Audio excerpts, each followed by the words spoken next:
Today we're taking a look at all the latest NHL trade and free agent talk from around the NHL. We're taking a look at teams like the Boston Bruins, Winnipeg Jets, Washington Capitals. Where is Anthony Duclair going to land? One of the top free agents still unsigned. And we also have some additional talk about next season. What could things look like? We'll discuss all that coming up next.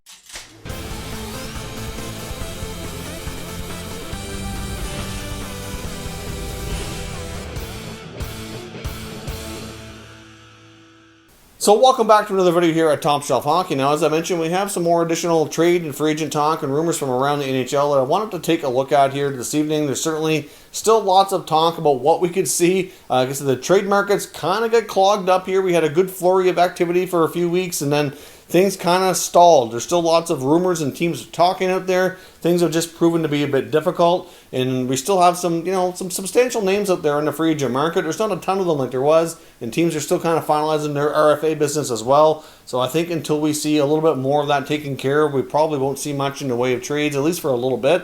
But there's still certainly a lot of teams that are kind of weighing out their options, and there's still lots going on through the rumor mill. Now, one of the articles I took a look at that I want to talk about here today was one from NBC Sports talking about the future in Boston of forward Jake DeBrusk. Will he end up signing and staying in Boston, or could he become trade bait to help them improve other areas of the team? Now, the Bruins find themselves in a unique position that they really haven't seen here in the last number of years. They already know they're likely starting the season without Marchand and Pastrnak, since both had some relatively big surgeries here in the offseason. They could miss the start of next year, depending on exactly when it starts. So there is that possibility. They already lost Torrey Krug, who's one of their more important defensemen and drives a lot of the offense from the back end. We know he's not going to be there, and there's still a lot of uncertainty about Zdeno Chara. He's yet to be signed. Not 100% sure he's going to sign in Boston. I mean, I think he probably will, but at this point we cannot say with any kind of certainty that he will. So there's some big holes and some big question marks on the Bruins back end here, which could certainly cause a lot of things. We also have Halak and Rask between the pipes that are both entering final years of their contract. Neither one of them are, overly young. And of course, we have some other forwards that are like David Krejci's going into the final year of his deal. He's starting to, get up there a little bit in age. And Patrice Bergeron's not as young as he used to be either. So this team is kind of nearing the end of a championship window, I think. We saw them still be the top team in the regular season during the NHL this past year. But that's something that we could see change, if not this year, then probably in the next couple of years, barring what other moves they do make. Now, Jake DeBrusk is a player who's, a lot of different opinions out there. I know Bruins management seemed to be a little bit frustrated with his inconsistency, but at the same time, he also has been a player who's averaged 20 goals a year throughout his entry-level contract, which is really pretty solid.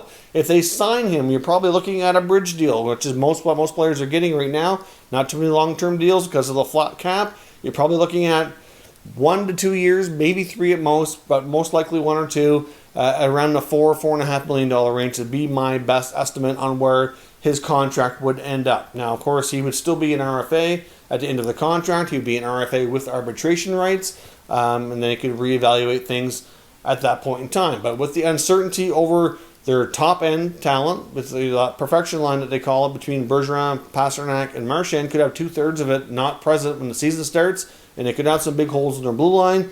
Big questions, at least around the future between the pipes.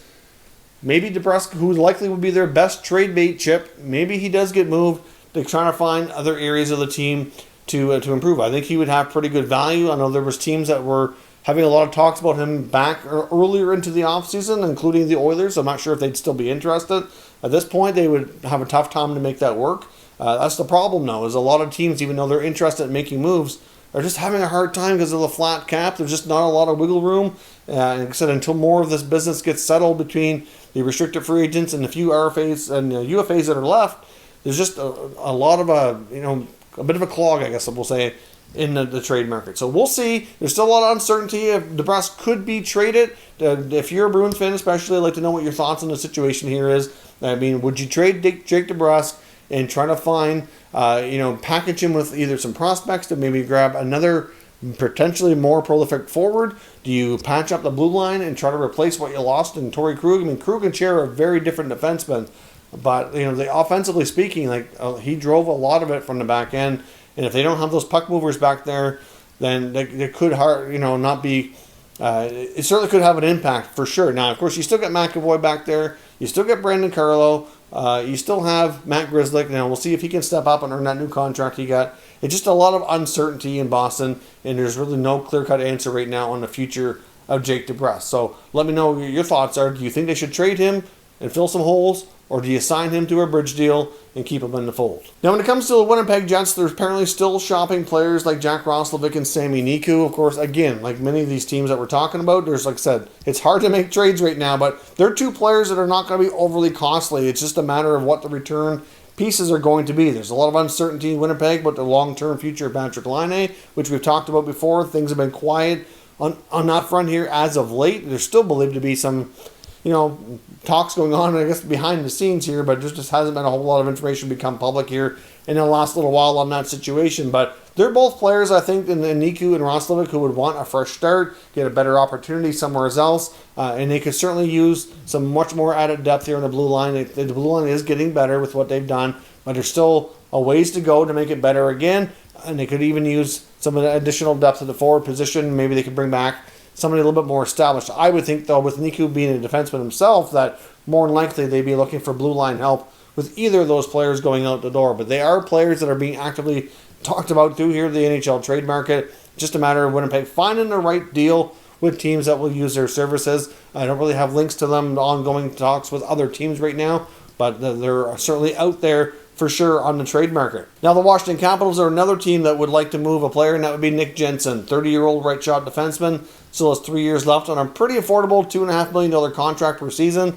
But he hasn't really worked out since arriving in Washington. They're not overly pleased with how he's fit there and what kind of performance he's been able to put up. Obviously, prior to being in Washington, he had a decent run with the Red Wings. But again, like I said, this is another prime example, going to a different team and just not being a great fit. So that's a player that they would like to move as well. There's a lot of talk to make that acquisition, though. Teams are likely going to be looking for them to add an extra asset for taking it on. Not to say that's a terrible contract, because it's really not that bad compared to many that we've seen around the league not work out, but they're likely going to have to add some kind of an extra asset to the trade package to entice another team to take on the contract. But thankfully for him, he is a right-shot defenseman, and it's something that can come at a premium. So there's certainly lots of teams still kind of considering blue line options. We'll see if Washington can find a new home for him and create a little bit of necessary cap space in the process. I'm not sure what they'd really add as far as an asset goes.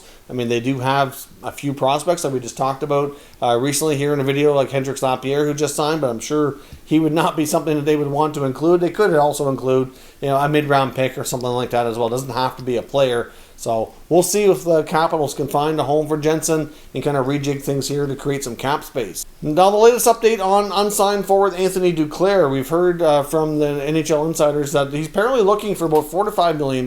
He's not using an agent, which some GMs don't really care for. Some GMs prefer to deal with an agent as opposed to dealing with the player directly himself. And I think he might be overpricing himself here. I mean, we saw Dadonov signed with the Senators at $5 million. There's rumor that Hoffman's looking between 5 and 6, and he's certainly not on the level of those players. I mean, yeah, he had a good year last year in Ottawa, and obviously, they were offering around $3 million. He obviously didn't think that was enough, which is why he's still on the market looking for other options.